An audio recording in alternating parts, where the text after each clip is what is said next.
Good afternoon, everybody. Welcome to sunny summer Wednesday afternoon at Chem 1105 with your host, me, Dr. White. Now, I'd like to remind all of you, my new office hours, they're still Monday and Wednesday night, but they're now from 7 to 8 p.m. The new office hour times are Monday and Wednesday. That hasn't changed, but it's from 7 to 8 p.m.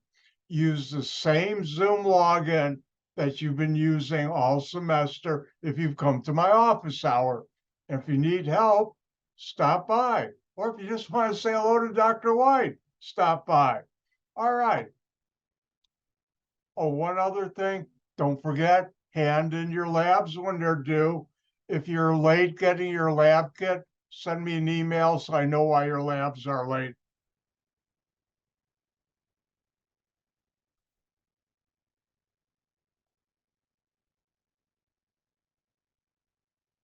And I promised today that I would go through appendix A2 and A4 practice problems. Now, you should do these on your own without looking at the answers and then looking at the answers.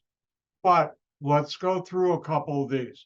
Now, the first one, and these are all things you should know how to do for test number one. Hopefully tomorrow I'll have time before class to put out an email of particulars about test number one. But I can tell you it will cover chapters 1, 2, 3, and appendix A2 and A4. And I've covered all that already in lectures, and the Zoom videos are posted. All right, let's get to work. Now, the first one is write the following numbers in scientific notation. How do you do that? You move the decimal point to the right of the first non-zero number. And if there's no decimal point, you assume there is one at the end. And if we look at A, how many times do we move it? 1, 2, 3, 4, 5. Now, when there's no decimal point, any zeros at the end, you drop. So this would be 6.52 times 10 to the n. What is n? How many times we moved it? 5. Now, if we look at D, here's the decimal point, and we move it to the right of the non-zero, first non-zero number. 1, 2, 3. Now, when there's a decimal in the front, meaning the number is less than 1, all lead zeros are dropped. Also, when the number is less than 1, 10 to the n is always a negative number. When the number is less than 1, 10 to the n is always a negative number. So here we have 1, 2, 3. So it's 5.6 times 10 to the minus 3. Now, I don't have an example, so I'll have to create one. Isn't it nice you have an instructor who can create things? All right.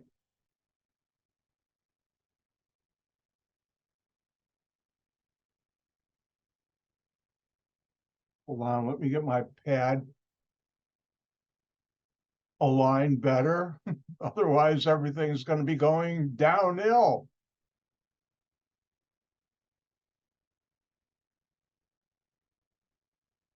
All right, let's look at this one. How do you write this number in scientific notation? Well, you move the decimal point, I go Technicolor on you, to the right of the first non-zero number. 1, 2, 3. Now, when there's a decimal point and you have a 0 at the end, you do not drop that. When you have a decimal point in the front and a 0 at the end, you don't drop that. So this would be 3.40 times 10.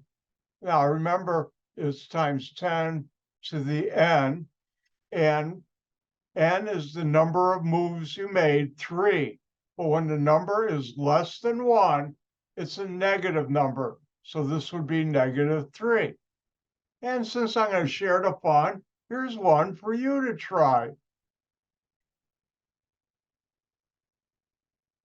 Write this number in scientific notation.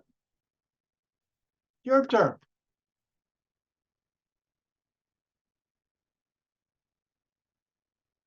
I like to share the fun with everybody.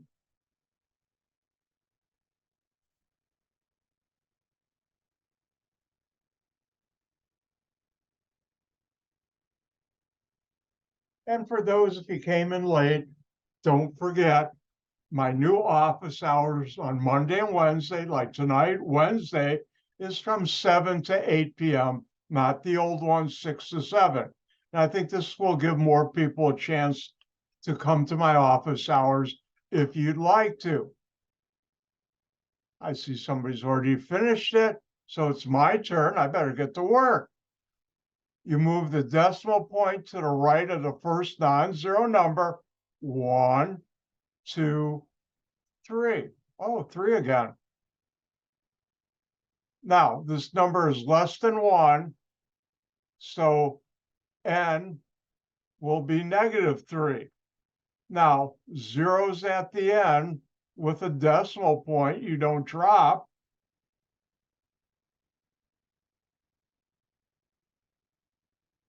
And that's the number you get. 2.100 times 10 to the -3.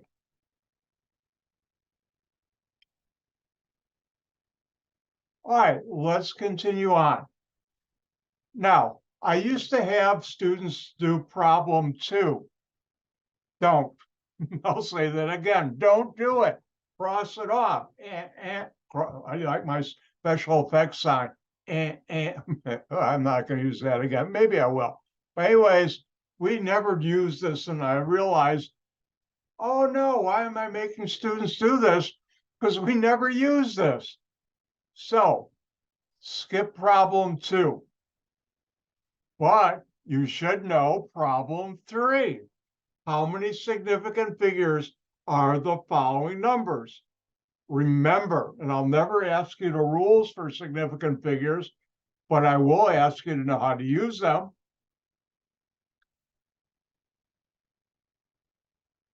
And the way you use them are all non-zero numbers are significant. Zeros at the end without a decimal point are not significant. Zeros at the front are never significant. Zeros at the end with a decimal point are significant, and zeros confined between two non-zero numbers are significant. So if we look at A, well, they're all non-zero. There's 1, 2, 3, 4, 5, and that's why there's 5 significant figures. If we look at B, we have 3 non-zero numbers, so those are significant, but the 0 at the end without a decimal is not, so that's why there's 3. Now, C, you have a 0 confined between 2 non-zero numbers. All non-zero numbers are significant. There are 2 of them, and that 0 is significant. So 2 plus 1, 3. And when you have a scientific notation, the 10 to the end, this part you don't use to figure significant figures. Use this number. There are 4 non-zero numbers, so 4 significant figures. If we look at E, lead zeros are not significant. Non-zero numbers are. 1, 2, 3, 3 significant figures. Now F, that has 2 non-zero numbers. They're significant, the 3 and the 2. Oh, look, there's a decimal point. And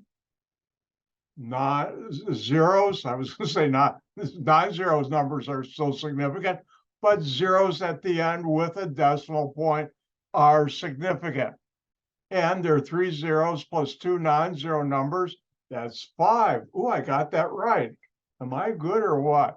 Sometimes I'll make a mistake on these. Not that I plan on it, but it happens. All right, let's look at G. G's a tough one. All non-zero numbers are significant. We have 3 ones, so that's 3 significant figures. Ooh, we got some zeros. The 0 at the end, there's no decimal point, is not significant. The 0 at the end, since there's no decimal point, is not significant. However, this 0 is confined and this 0 is confined. So we have 2 zeros and 3 non-zero numbers, 2 plus 3, 5 significant figures. H, non-zero numbers are significant. Got 2 of those. Oh, we've got a decimal point, and that 0 at the end is significant.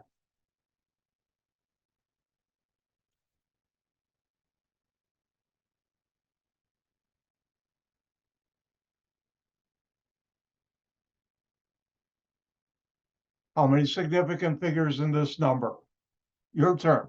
I'm going to let you have some fun today.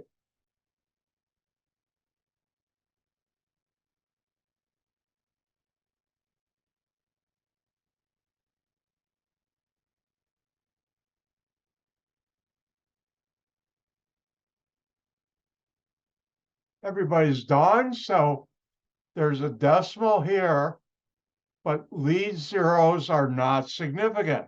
Non-zero numbers are. So there's 1, 2, 3, 4. There's 4 significant figures. Let's do another one.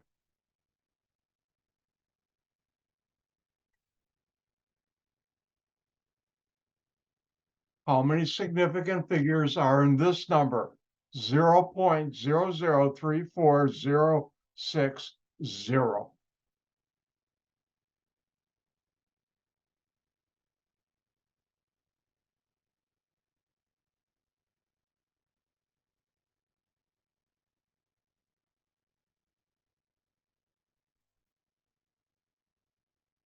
And everybody's done, so it's my turn. There's a decimal point. Lead zeros are not significant. However, zeros at the end with a decimal point are significant. Zeros confined, and it's also after a decimal point, but not a lead zero, would be significant, and non-zero numbers would be. So we have 1, 2, 3, 4, 5. And that's how many significant figures are in that number.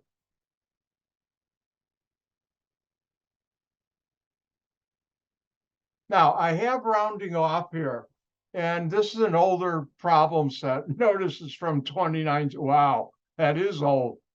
A through F you can do, but don't. H, I wouldn't do these. What I should have, and I'm going to do a couple with you right now, is the following.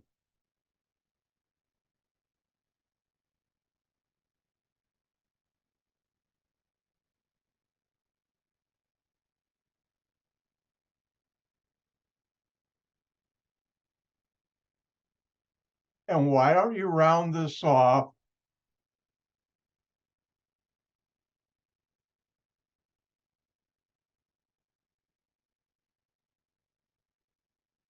to 4 significant figures? Your turn.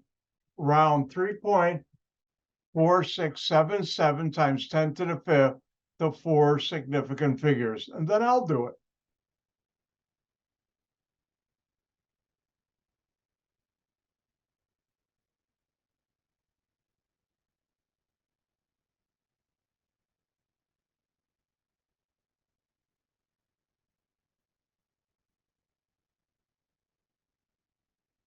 All right. So how do we do this? We take the first non-zero or significant figure, second, third, fourth. And then the next one after the fourth one, we use to round off. Is that 4 or less or 5 or higher? And 5 or higher. So I drop that increase that by 1, and the correct answer is 3.468 times 10 to the 5th. All right, let's do another one.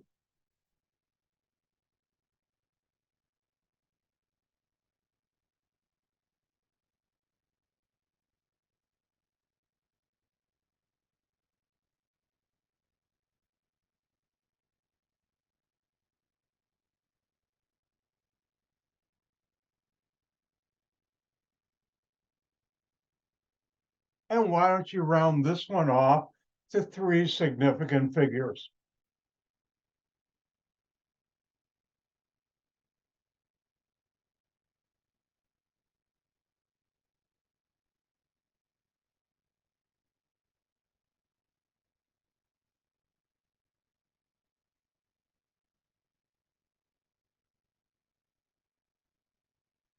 And everybody's done, so it's my turn. We want 3 significant figures. Keep the first significant, second, third. Use this to round off. Is that 4 or less or 5 or higher? And that is 5 or higher. So we drop all these, that, and everything else, and increase this by 1.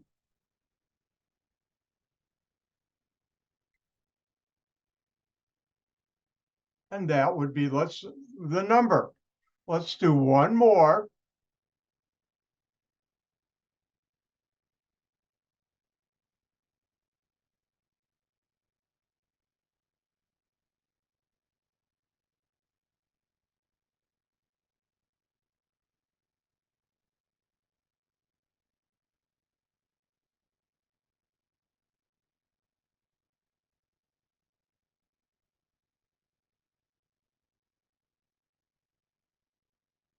Somebody's already finished. I haven't even finished rounding up, telling you to round that off to 3 significant figures.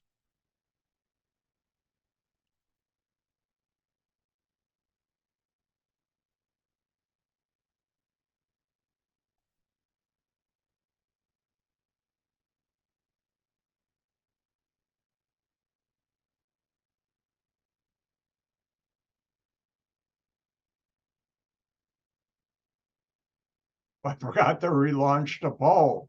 Oops. There we go.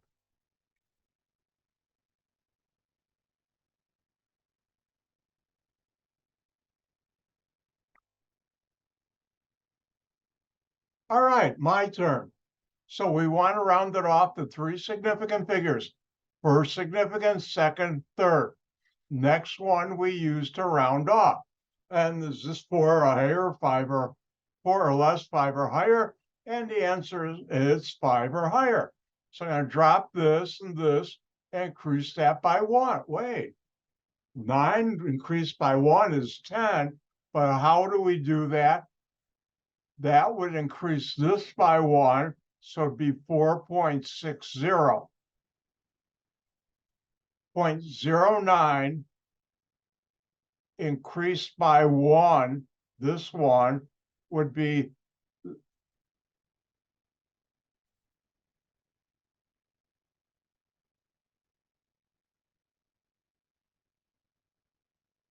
0.10. And you add that to 0.5, and that's how I get 4.60 or to 0.60. And then it's still times 10 to the 15th. And that's how you round off. And you'll need to use that skill on all my tests in the final, because when you do any math, I will have on test 1, 2, 3, and 4, and the final exam, underneath where it says print your name and sign it, it will say, please use proper significant figures for all calculated answers. And if you don't, or if you do it wrong, I take off a point. And if you do a number of them wrong, you're going to lose some points. So this is an important skill. Now, for number 5, what is the correct answer? I should have also had here, please use proper significant figures for all calculated answers. Skip A and B, because what's more realistic is C, D, and E. let's look at C. C is 4.55 times 10 to the 8th times 1.33 times 10 to the 4th. Now, don't forget when you're using your calculator,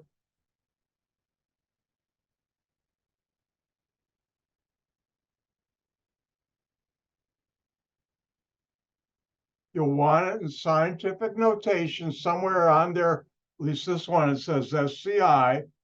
If not, second key, then where it says SCI/engineer, and you can use the arrow to change which one and hit enter. Now, when you're going to use this calculator, go back and look at the video I did a couple sessions ago to show how. Remember to get the exponent, second key, this one right here, double E. Also remember, when it's 10 to the minus something, after you see the E up here, use the minus sign on the keyboard here, not this one. These are for mathematical operations. This is a subtraction. This key is for making it 10 to the minus 5 or 7 or whatever. So remember that. That's a common mistake. If you have any problems and you haven't practiced with your calculator, and you should, come to my office hours or email me, and I'll see if I can set up a special Zoom meeting to meet with you. Because you will need, on test 1, a calculator, know how to use it. And you really will need this for test 2. And 3, 4, sort of, and the final, yes. So if you don't know how to use your calculator, ask me for help. If you don't know anything, have any problems with anything in my class, ask me for help.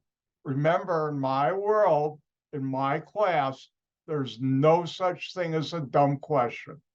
All right, let's get back to the practice problems. Now, we're doing C. Now, when you multiply this on your calculator, my calculator gives me this number. But when you do a multiplication or division, you should have the same number of significant figures in your answer as the number you're multiplying and dividing that has the fewest significant figures. So if we look at both numbers here, 3 significant figures, 3, my answer should have 3. So I have to round 6.05150 to 3 significant figures.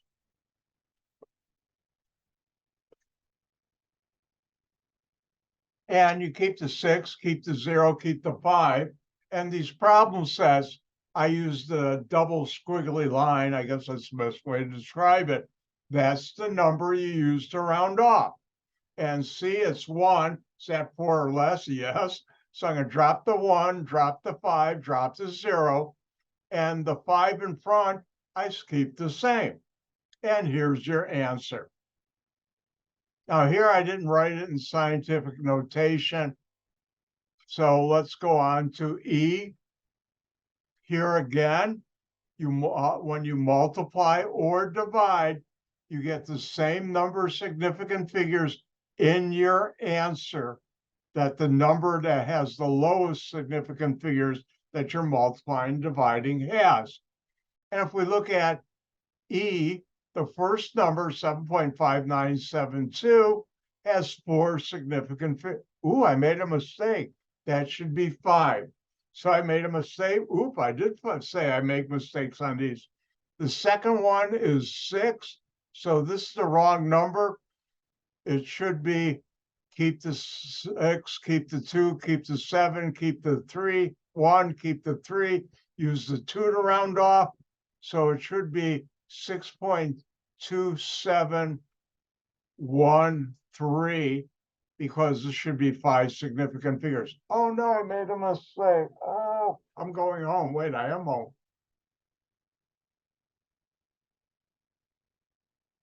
Now, if we look at H or G, but let's look at H. When you multiply or divide, you get the same number significant. Oh, I got this right. Anyways, you get the same number of significant figures in your answer as the number that you're multiplying, dividing, that has the fewest significant figures. And if we look at H, the top number has 1, 2, 3, 4, 5, 6 significant figures. Remember, all non-zero numbers are significant. I made it easy in this problem set for you. And the bottom one, 4.8 times 10 to the minus 4, has 2 significant figures. Therefore, your answer should have the same number of significant figures as the number that has the fewest significant figures. In this case, 2. So here's the number my calculator gives me. I have to round it off to 2 significant figures. Keep the first significant figure 1, then the 5. That's my 2 significant figures. The next number, 7, I use to round off. That's why it's got double squiggly lines. And is that 4 or less or 5 or higher? Time's up, 5 or higher. So I'm going to drop this and the 2 and the 2. And the number in front of the 7, I increase by 1, which is 1.6 and still 10 to the 9th. Now, when you add, and I'm just going to do one of these because it's going to be a while until we have to use this addition. And when we do that, addition in significant figures, I will teach this to you again because you're probably going to forget it because you haven't been using it. And when you add or subtract, in this class, I don't think we do any subtraction with significant figures. You get the same number of significant figures to the right of the decimal as the number that has the fewest significant figures to the right of the decimal. So if we look at C, we add it, and we get this number on our calculator or in your head. I can do this one in my head. I'm showing off now. My mother was an accountant. By the time I was 5.5, 6, she expected us to know how to add and subtract numbers quickly. Was back then when you went to a store like Marshall Field's, which is now, Macy's, the clerk would add up what you owed on a piece of paper or slip and show it to you, and then you'd pay it. Well, she expected us to add it quicker than that person and make sure they did it right. So anyways, here's the number you get. Now, this has the first number, 3777, the numbers to the right of the decimal. There are 4 of them. And the second one, there's only 1. So we have to round off the numbers to the right of the decimal. Everything to the left, you don't touch, you keep the same what you add up. So I'm going to keep the 6, use the 7 to round off. I'm going to drop that 7 the others, and the number in front, 0.6, I'll increase by 1 to 0.7. The 894, we don't touch. Now, once again, we're not going to do this for a while. And when we do, I'll come back and teach you this again. And with that, we're done with problem set A2, A4. Are there any questions about A2, A4?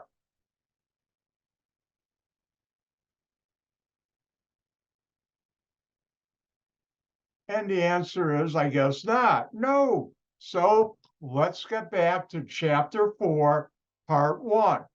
Remember, test number 1 will be on chapters 1, 2, 3, and 4. Sometime tomorrow morning, I'll put out an announcement. You'll get an email about that and how many pages and other stuff. But anyways, and appendix A2 and A4. The stuff now I'm doing in chapter 4, like part 1, will not be on test 1, but it will be on test 2.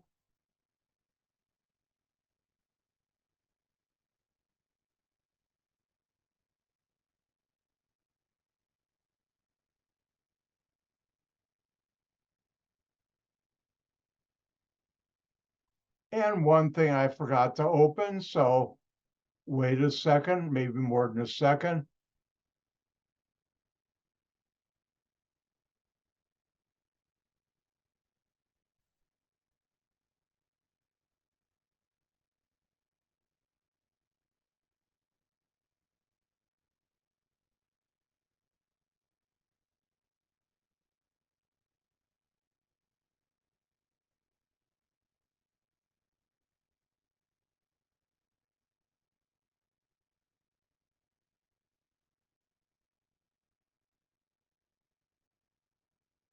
All right, let's open the right thing now. All right.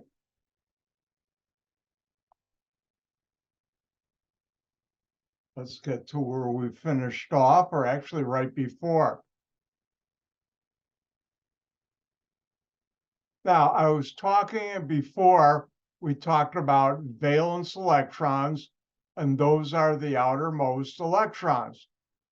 And then I talked about chemical bonds. There's two types, ionic and covalent. Remember, ionic, you should know. I don't have to write it because I did it yesterday. Can't know this. Well, I said it. Results from the transfer of one or more electrons from one atom or group of atoms to another atom or group of atoms. So ionic bonds involve transferring of electrons. Some atoms gain electrons, some atoms lose electrons. So they transfer them. Here, I have an electron, take it. And then we can form an ionic bond.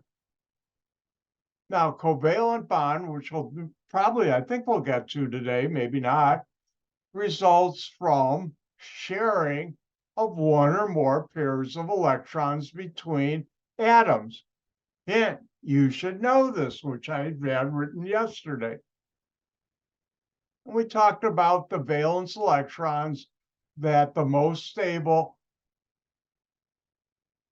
atoms have the same number of valence electrons as a noble gas, 8, which is called the octet rule. Ta-da! And here's where we left off. Now let's talk about positive ions. Positive ions are involved in ionic bonding. That should be bonding, not binding. And that's the transfer of one or more electrons from one atom or group of atoms to another atom or group of atoms. Does that sound familiar? I hope it does. Now, when an element loses one or more electrons, an ion with a positive charge is formed. Atoms with charges are called ions. And with a positive ion, it's called a cation. I'll never ask you on a test what's a cation, but I will use that terminology in class. But what I will expect you to know is what ion does certain elements form. And let's look at magnesium.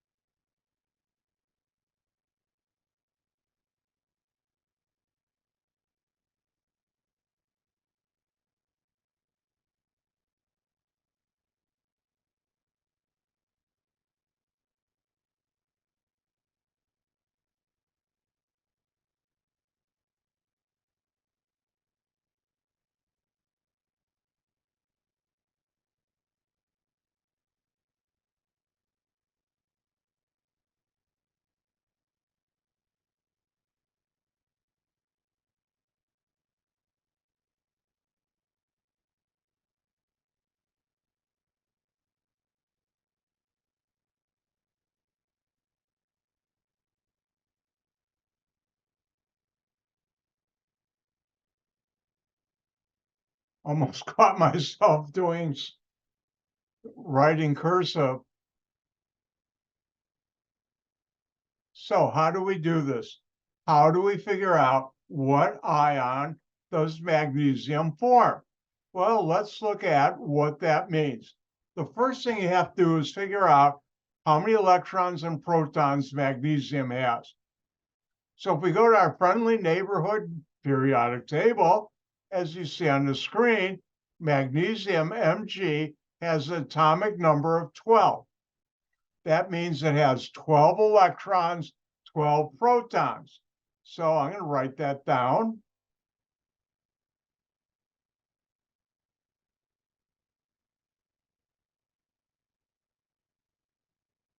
Now, what ion will it form? Now, when it forms an ion, what does it want to do? It wants to have the same number of electrons as the nearest noble gas. I'll say that again. Atoms lose, or elements lose electrons to form ions, so it has the same number of electrons as the nearest noble gas. Well, how do you figure out nearest? Well, it has the number closest numerically to the atomic number of the element you're trying to find. So here is magnesium at 12. What are the two options? It can go to 18, gain electrons, or it can lose 2 electrons to get to 10. Which is closer to 12, 10 or 18? And time's up. Hopefully I'll pick 10. So it will want to end up with 10 electrons.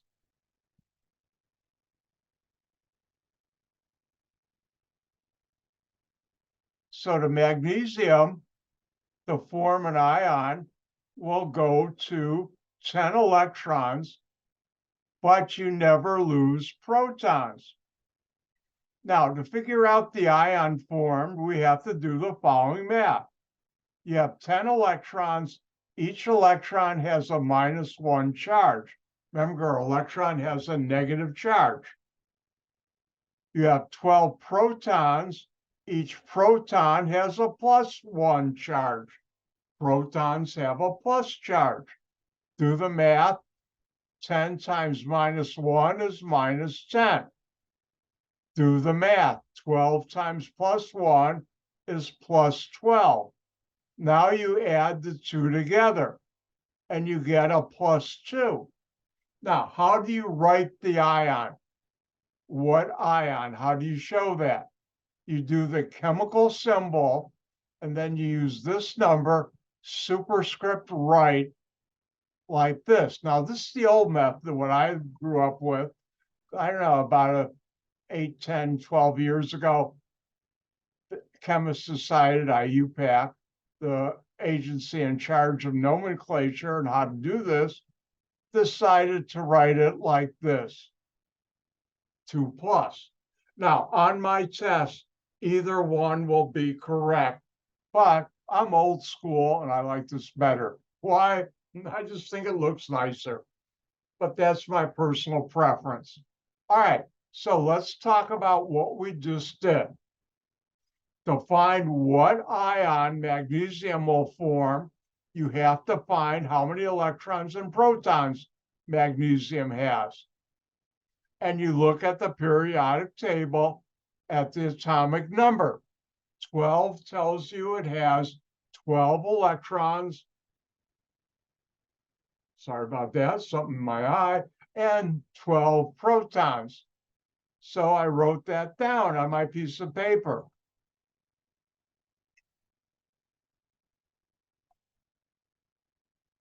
Next, to form an ion, an element wants to have the same number of electrons as the nearest noble gas. That means it wants to go to the noble gas that's closest to it by atomic number numerically. And you got two choices. Here, you're at 12. You can either go to 10, which is 2 away, or argon 18, which is 6 away. Which is smaller, 2 or 6, and hopefully I'll pick 2. So it wants to have the same number of electrons as neon. That's not what I want. That's what I want. And now it will have 10 electrons and 12 protons. To figure out the charge, you have to do the following math. Each electron is a -1. Each proton is a +1. 10 times -1 is -10. 10 times or 12 times +1 is +12. You add these together, you get +2. But the answer, to show the ion, you have to write the chemical symbol and the charge superscript to the right. Superscript means above. Now, there are two ways of writing it. You can write the plus first or the plus second. I like the old way with the plus first, but you can do the second way too, and I'd mark it right. I don't know if I told you this. Did I tell you I'm this close to the person who grades the test? Me. So I tell you it's all right. Guess what? It's all right. All right, let's do another. Well, yeah, let's do another one.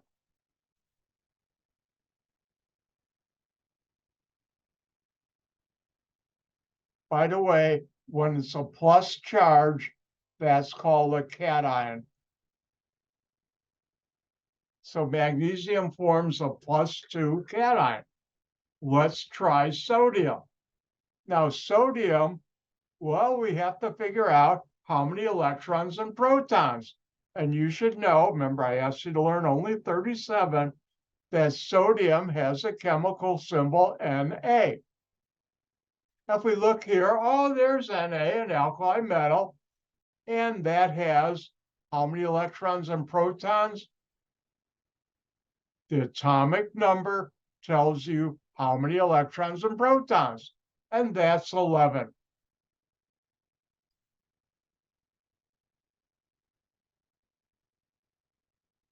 So we have 11 electrons and 11 protons. Now it wants to go to an ion that has the same number of electrons as the nearest noble gas. So here's sodium at 11. Neon is at 10 atomic number, and argon, Ar, is at 18. Which is closer numerically, 1 away or 7 away? And hopefully it picked the 1. So it wants to go and have the same number of electrons as neon, 10.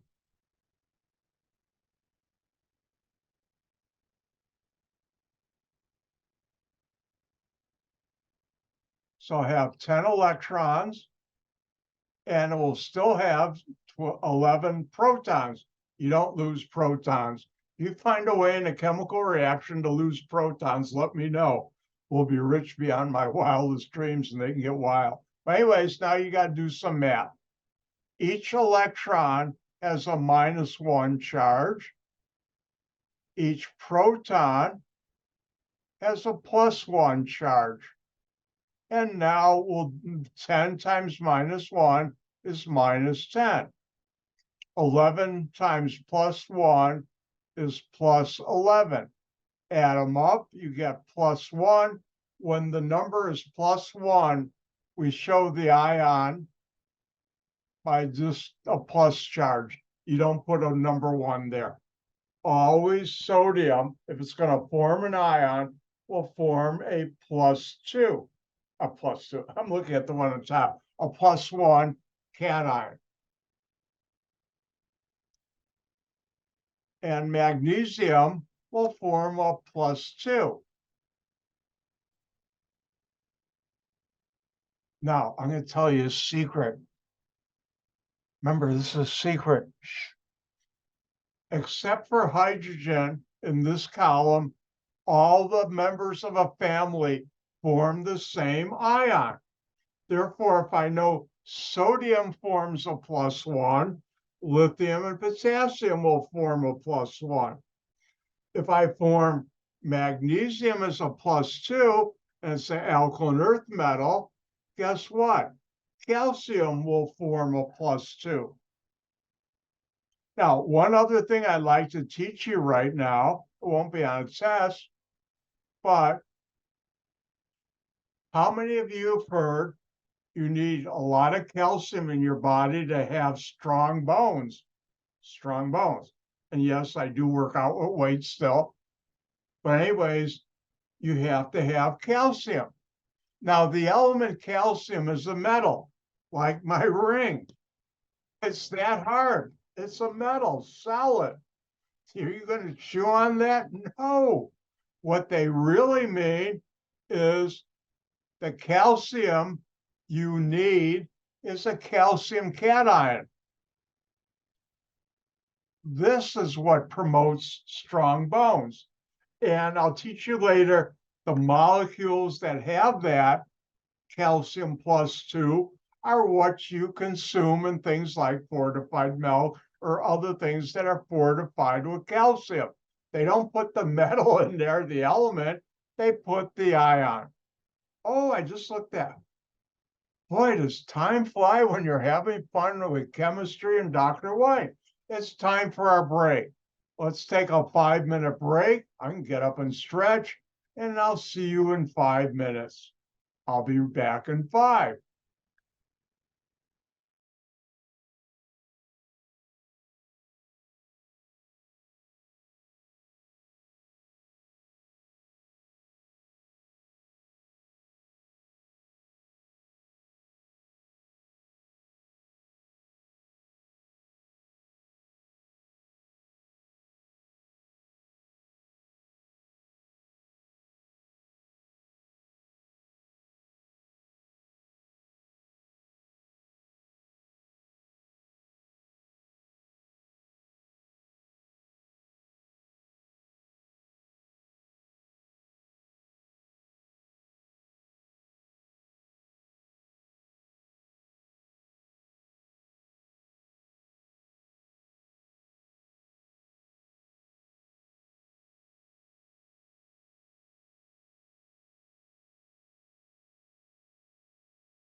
I'm back. All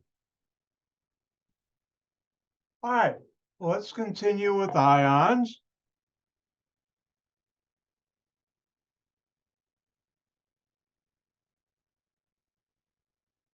And let's have you try one.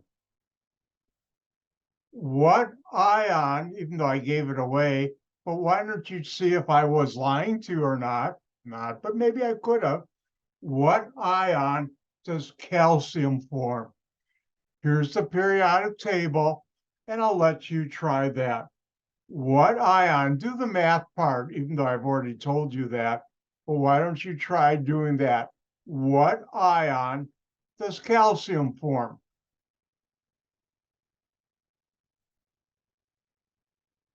I said, do the math part.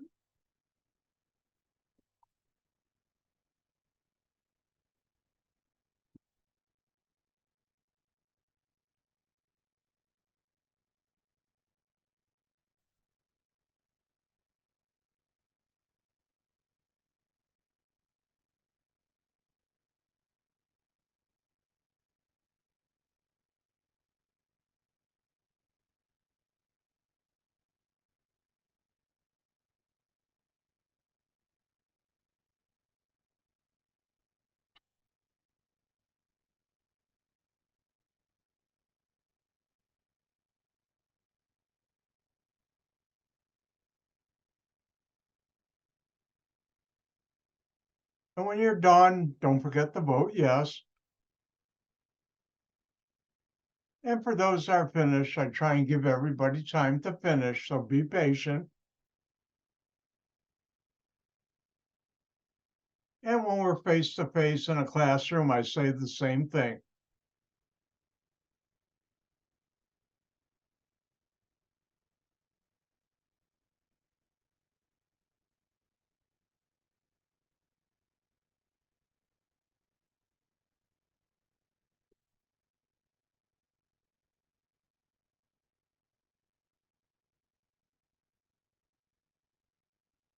All right, let's do this. Now, calcium has atomic number 20. That means it has 20 electrons, 20 protons.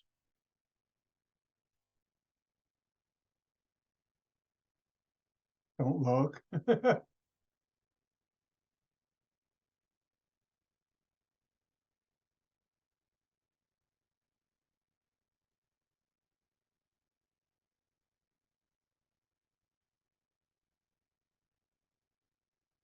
So calcium, first of all, you have to know the chemical symbol Ca has 20 electrons and 20 protons. Now, it wants to go and have the same number of electrons as the nearest noble gas. Almost said inert, which is the old name. Now, calcium is at 20. Argon is 2 away, and krypton at 36 is 16 away. Which is closer to smaller number, 2 or 16? No, I don't have. I can do 5, 5, 5, 5, and 1. Never mind. But anyways, hopefully I'll pick 2 away. And that is argon at 18. Argon has 18 electrons. Calcium would like to have 18 electrons.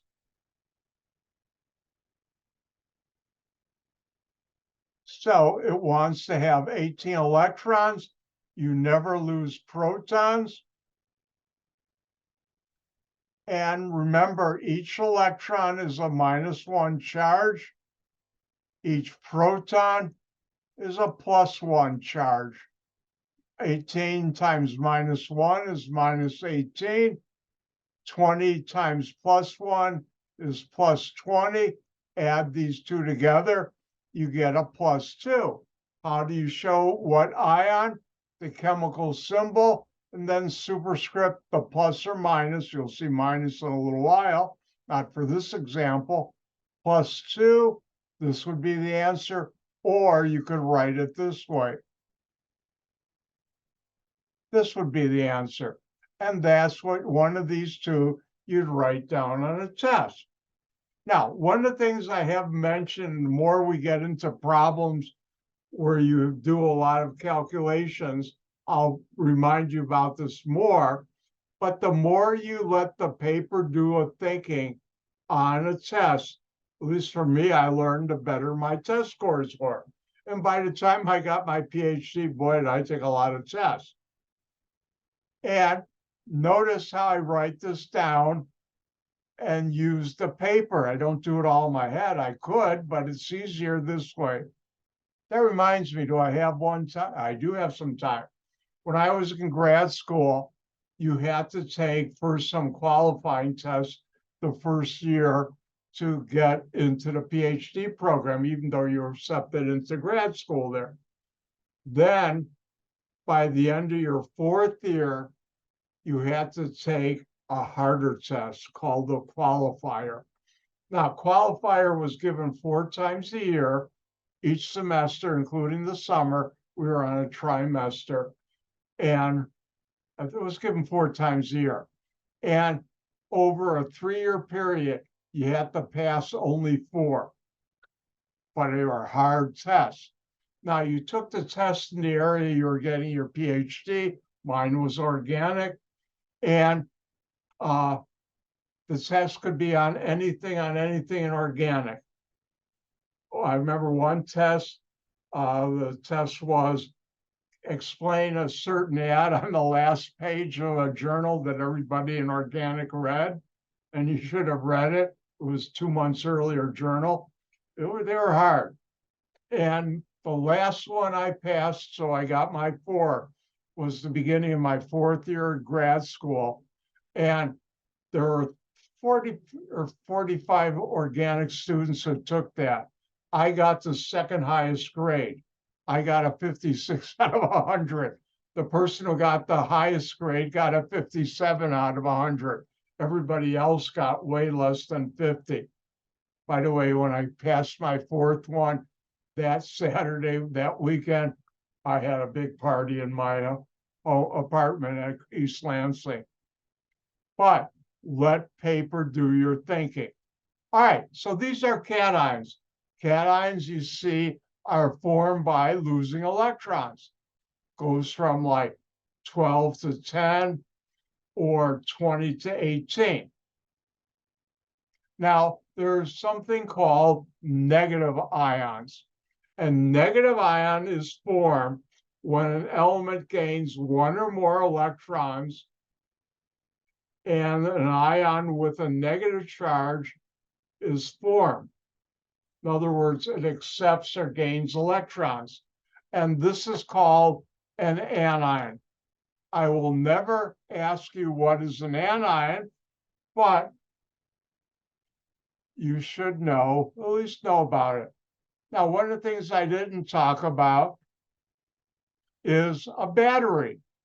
And the plus side of a battery is called a cathode, coming from the word cation. And the negative part of a battery is called the anode, coming from anion. That I won't ask on a test. But let's take a look at how to do anions. What ion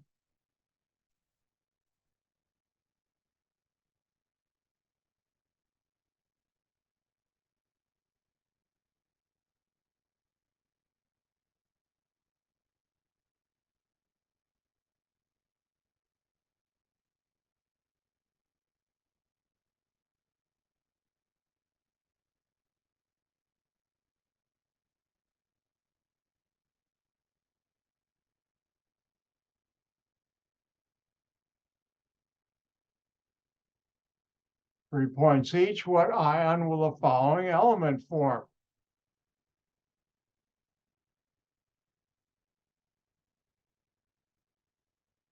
So we have to do chlorine. Now, chlorine has the chemical symbol Cl. And we need to know how many protons and electrons. If we look at the halogens, chlorine has 17 electrons, 17 protons. How do I know that? By the atomic number.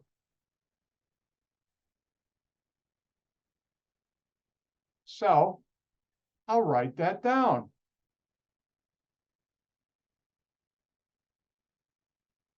Now, it wants to have the same number of electrons as the nearest noble gas. Now, you've got three choices. Here's chlorine at 17. You have argon at 18, 1 away. You have neon at 10, 7 away.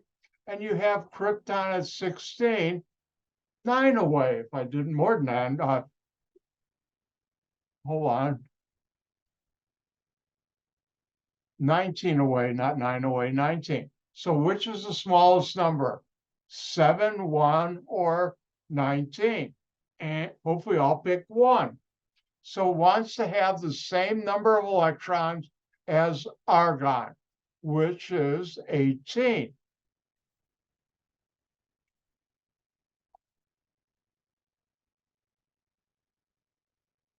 So chlorine wants to go to the same number of electrons as argon, 18, but it will not change the number of protons. And now we'll do some math. Each electron is a -1 charge. Each proton, that's what P stands for, is a +1 charge. Do the math, -1 times 18, -18. Do the math, +1 times 17 is +17. Add them together and you get -1. How do you show the ion? The chemical symbol, Cl, and then superscript. Now, when it's a -1, you just show this the minus sign. And that's how you do anions. Oh, I should let you have some fun. Let's do, oh, I know a good one to do.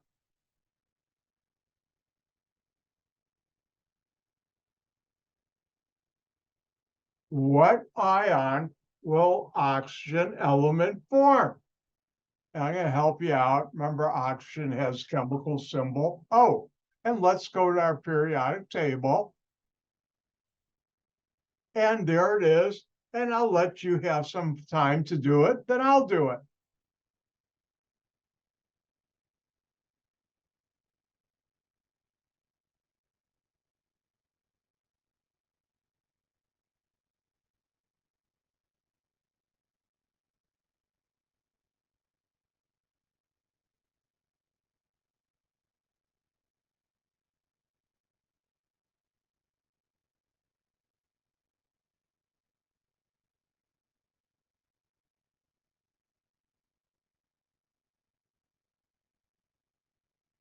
Wow, everybody's done. I didn't even have a chance to get some water. Well, you'll have to wait.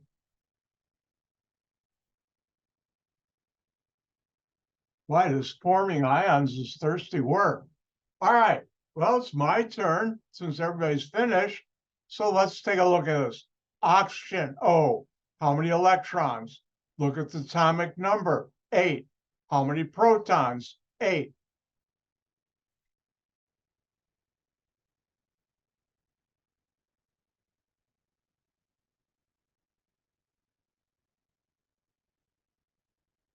So oxygen has 8 electrons, 8 protons. It wants to go to the ion that has the same number of electrons as the nearest noble gas. Now, if we look at oxygen, you have two really choices. Neon, 2 away at 10. Helium, He, that's 6 away at 2, which is a smaller number, 2 or 6. Time's up. Hopefully I'll pick 2. So it wants to have the same number of electrons as neon.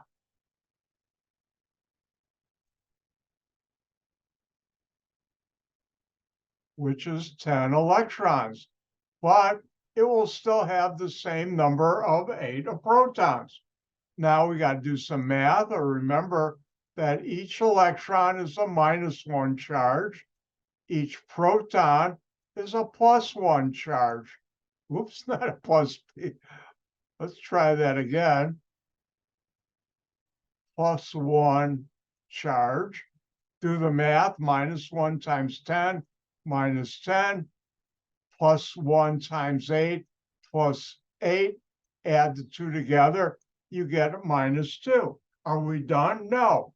To show the ion, you have to show the chemical symbol and then this number superscript to the right, -2. You can also write it the newer way, which I don't like, but I'll accept 2 minus. So if oxygen, the element, forms an ion, it will be a -2 charge on it, that anion. Now, once you learn one chemical, one element in a family, you know them all. If you look at sulfur underneath, that forms, if it's going to form an ion, a -2 ion, just like oxygen. Now, earlier, you learned that chlorine forms a -1 ion, anion. Well, so does fluorine, so does bromine, so does iodine. And that's the skill you should have. All right, let's talk about how do these ions form molecules that are ionic compounds. And remember, it's by electron transfer. Atoms can donate electrons, lose them, and other atoms can accept or gain electrons. When such an electron transfer occurs, then positive and negative ions attract each other, forming an ionic compound, an ionic bond. How many of you have heard opposites attract? You know, like when you're talking about two people, somehow they attract each other. I have a perfect example.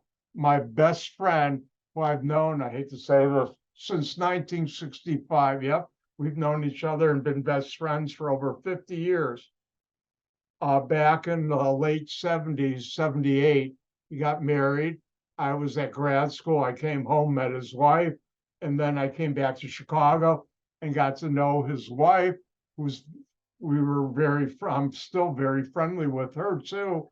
I'm very lucky to have her as my friend, but he and his wife are as opposite as you can get. Oh, are they opposite?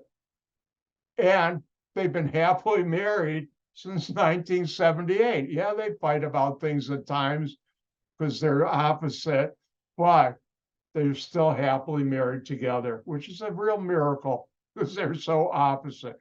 But how do atoms do this? Let's take a look.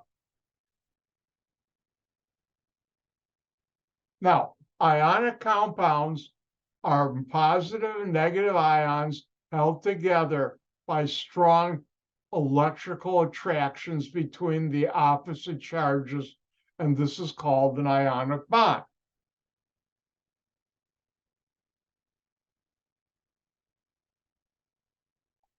Now, let's look at an example of this. Now, hopefully you know, let's go to whiteboard.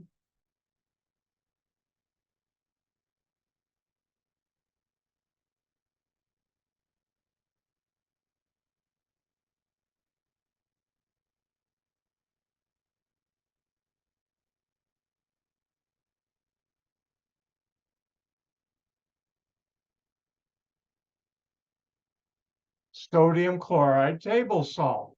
And the chemical formula is NaCl.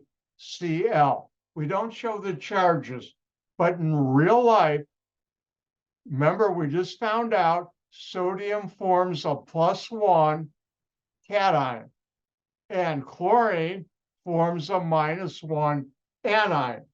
In other words, sodium loses an electron to chlorine, while the Na plus cation attracts the chloride anion, boom, and they form an ionic bond, and that's what holds them together, that electrical attraction, also known as Coulombic attraction. And that's an ionic bond. Sodium chloride is held together by an ionic bond. So next time you're out with friends and you see one of them putting salt on their food, if you're out at a restaurant, like French fries or other things, you can tell them, you know, that's sodium chloride, that's sodium plus cations and chloride minus ions held together by an ionic bond. Don't. People don't want to hear chemistry at dinner. Trust me.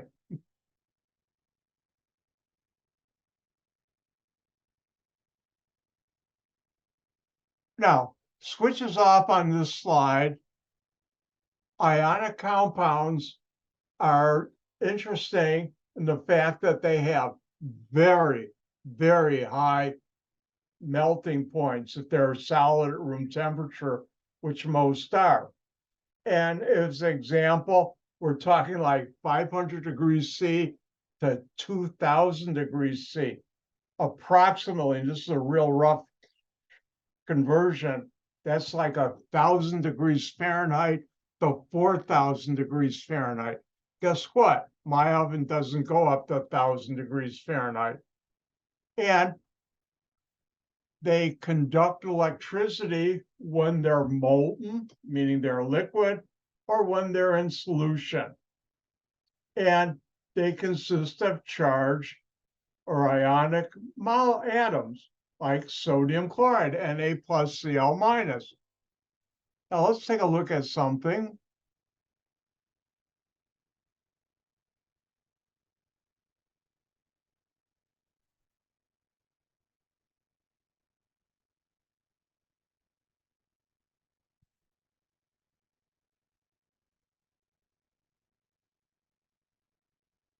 Now, if we look up sodium chloride on Wikipedia, I think I mentioned this, but I'll mention it again. The chemistry part of Wikipedia has been so heavily policed for so many years now with people who have the credentials, Dr. White has them, that it's been years since I've seen any major error. If I did, I'd have them change it. But if you look up sodium chloride, and this is interesting, you should, on the right here where it says names, you scroll down to have what's called identifiers, and then they have properties. And if we look down, the melting point of table salt is 800.7 degrees Celsius, which is 1,473.3 degrees Fahrenheit. My oven doesn't go that high. So when you use salt in cooking, or I've never done it, there's a way of cooking certain things like fish or chicken by making what's called a salt dome. The salt won't melt because your oven isn't going to get up to close to 1,500 degrees F. It can't. I don't think most ovens don't go any higher than about 550 degrees F Fahrenheit. But this is sodium chloride. And it's ionic. And notice here it says it has sodium and chloride ions. Oh, look, I've been telling you the truth. I always do.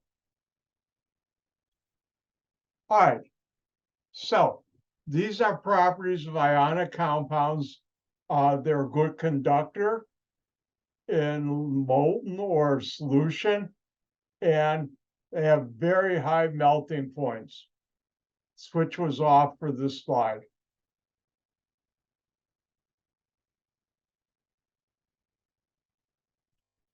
Click, switch is on. And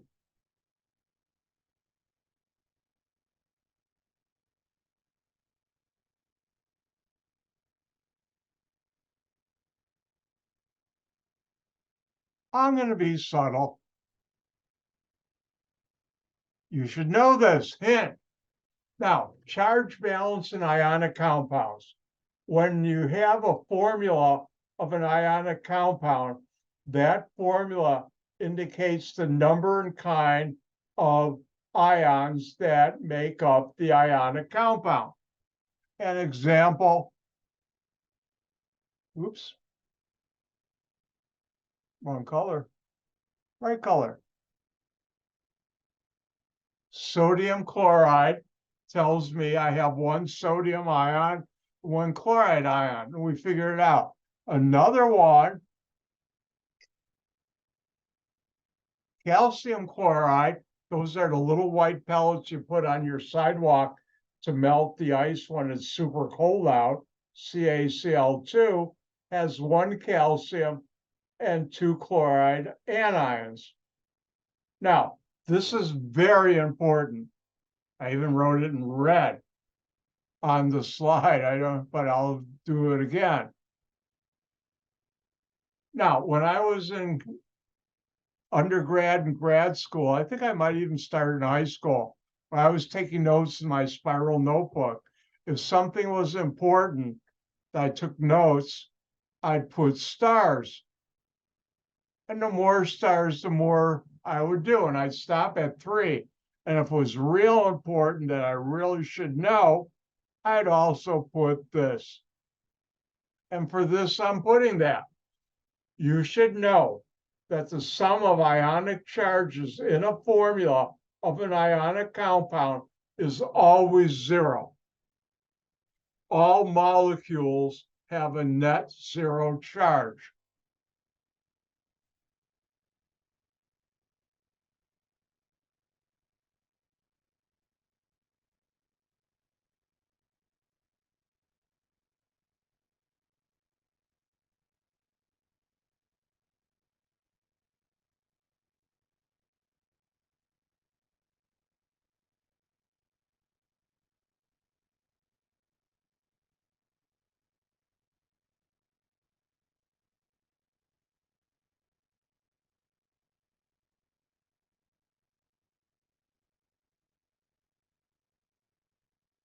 Can't really know this. All molecules have a net 0 charge. No molecules in nature have a charge. Atoms, yes. Molecules, no.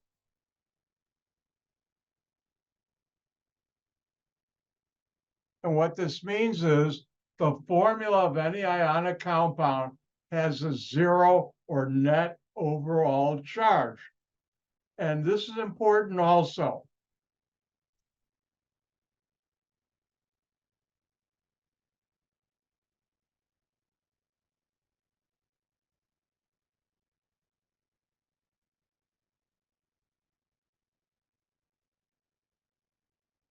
The subscripts of a formula are used to obtain the 0 overall or net charge.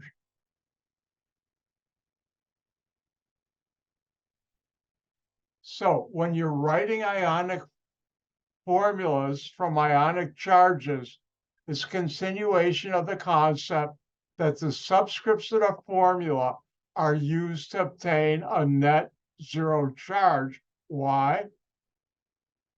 Because all molecules have a net 0 charge.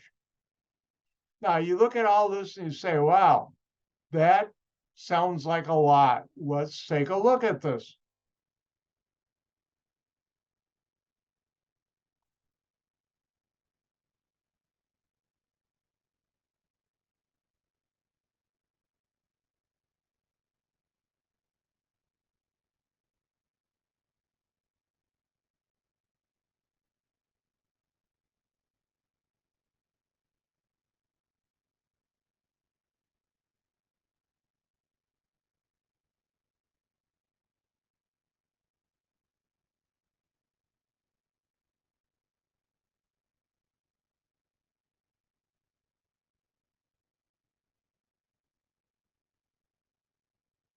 I'm almost done.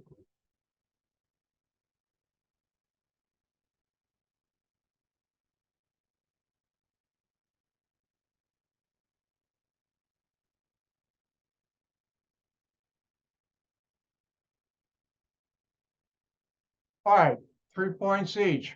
write the empirical formula. That's the simplest formula for a molecule with the following ions.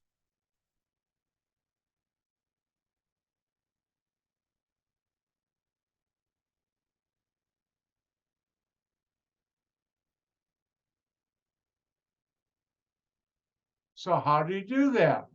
Well, you look at this and you say, oh, sodium has a +1 charge. Chlorine has a -1 charge. If I add those together, you get 0. So that tells me there's 1 sodium and 1 chloride ion in sodium chloride. And that's why it's NaCl, not Na5Cl7 or anything else like that, because you just need one of each to get a net 0 charge.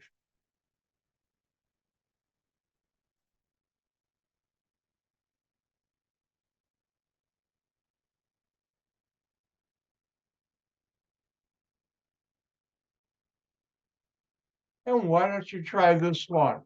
What would be, write the empirical formula for a molecule with the ion sodium plus, fluoride minus? Your turn.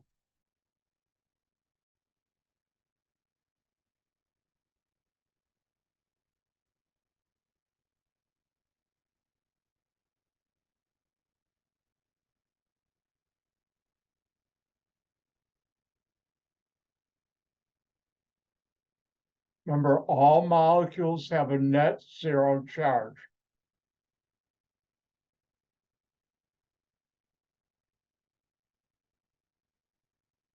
All right, if we look at this is a +1. This is a -1. If I add them together, it does add up to 0. So that tells me we have 1 sodium and 1 fluorine.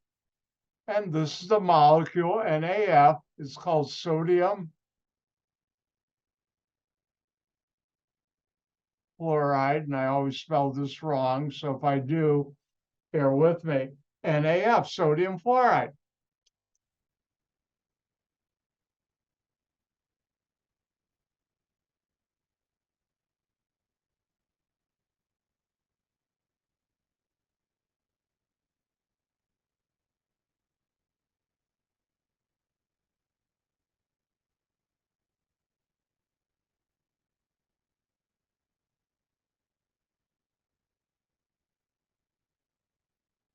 Now, if you look on your screen, let me make sure you can see it.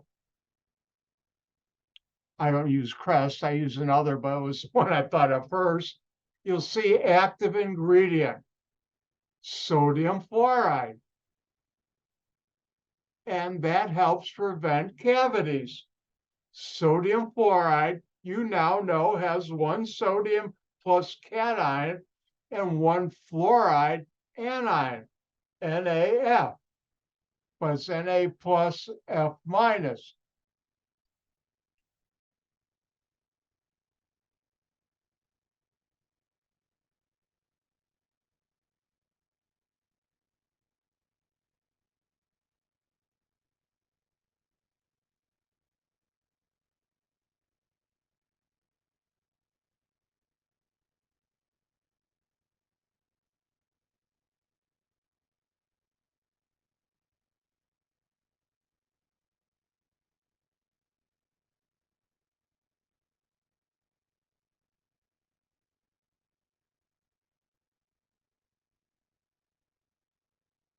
Now, if you look at this, in our water and our things like toothpaste, they put in a certain amount of sodium fluoride.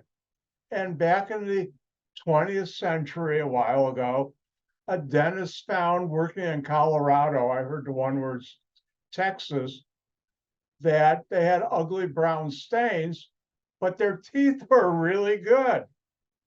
And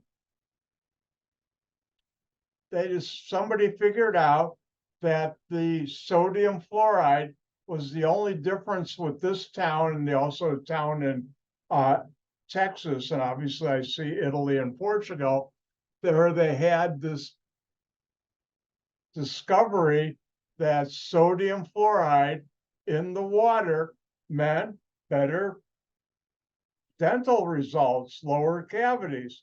And that's how they've been putting it in our water. It's called fluoridated water. And Chicagoland has fluoridated water. Let's make sure.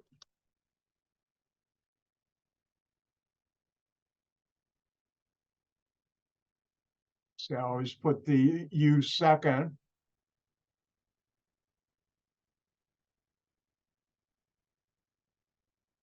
If you get Lake Michigan, and the answer is yes, the city of Chicago does actively fluoridate. Water is not much, only 1 part per million. ppm means part per million in the water. It's somewhere in that range. Let's continue on.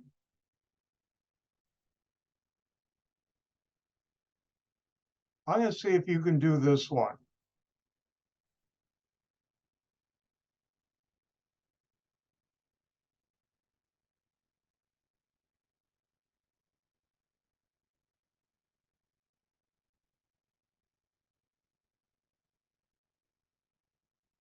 What is the empirical formula for a molecule with calcium plus and chloride minus ions? Remember, all molecules should have a net zero charge. Let's see if you're up to the challenge.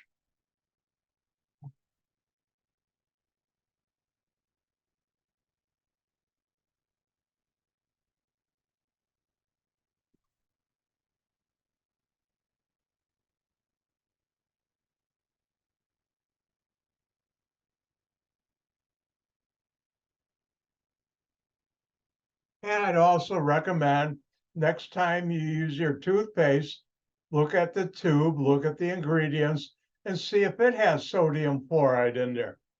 Most of them do. All right, my turn. How do we do this? Well, we look at this. Calcium has a +2 charge.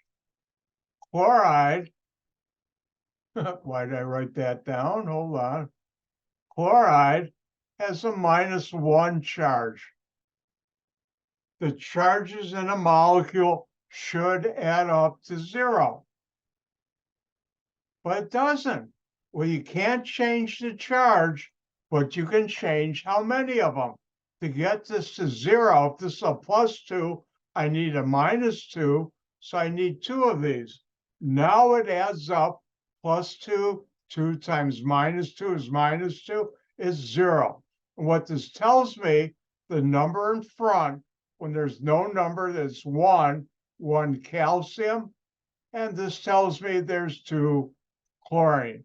And that would be the empirical formula for a molecule made up of calcium cations +2 and chloride -1 anions.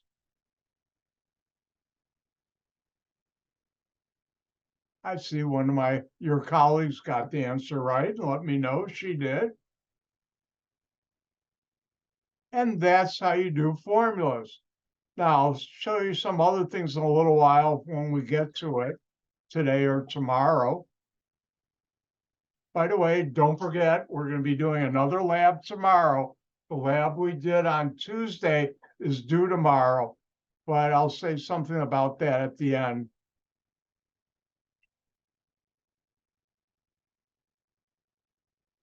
Now, switch is totally off for these next couple of slides. How do you name and write ionic formulas? Well, when there's a metal, you name that first, followed by the name of the nonmetal. Now, subscript numbers are not used. So if we look at this one, and again, switch is off, the metal is sodium, so this is called sodium. And chlorine, when it's an ion, is called chloride. Now, this one, the metal is calcium.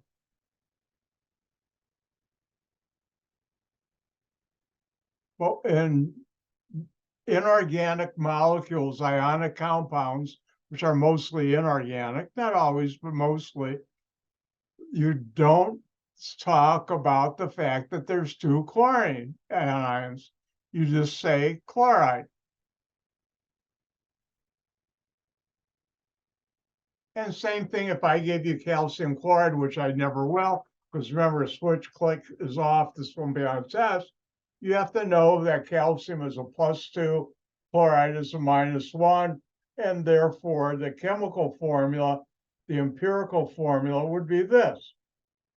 Now, this will never be on my test or final.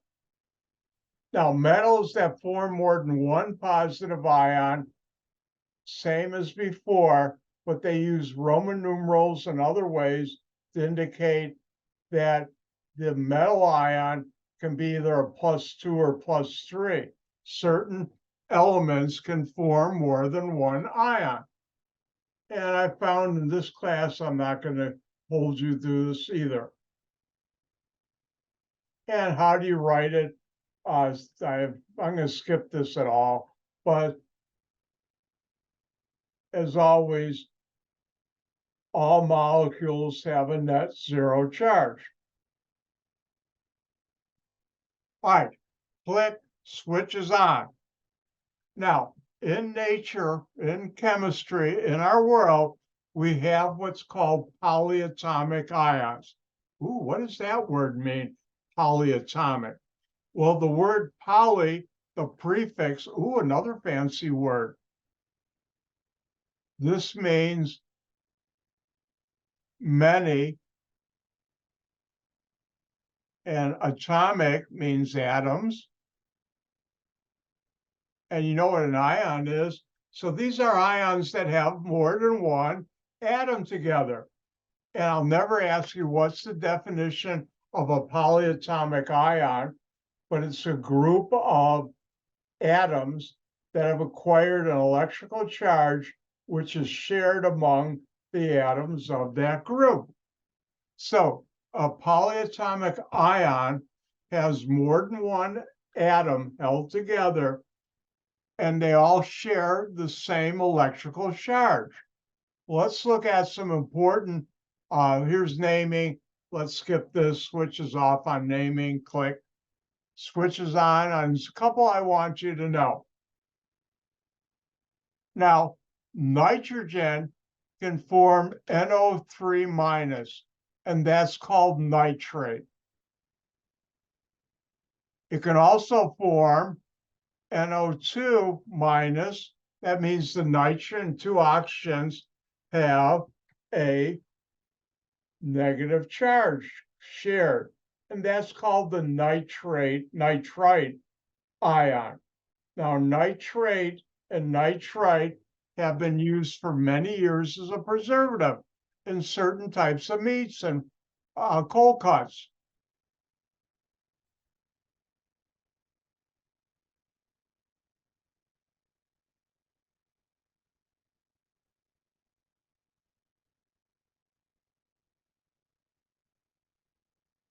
So what ion does sodium plus and the nitrate anion -1 anion form? Well, this is a +1. This is a -1. It adds up to 0. Remember, all molecules have a net 0 charge. So sodium nitrate has this formula. And that's used as a preservative in bacon, hot dogs, and other things. So does the sodium nitrite.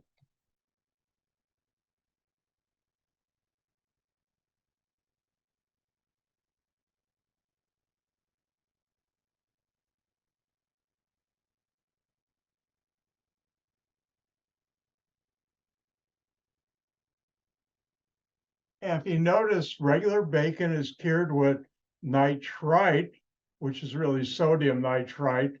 You can't have ions floating, or virtually identical chemical, sodium nitrate. And these are preservatives. Now, the nitrite has been found to form hazardous compounds, which we won't talk about structure, nitroamines,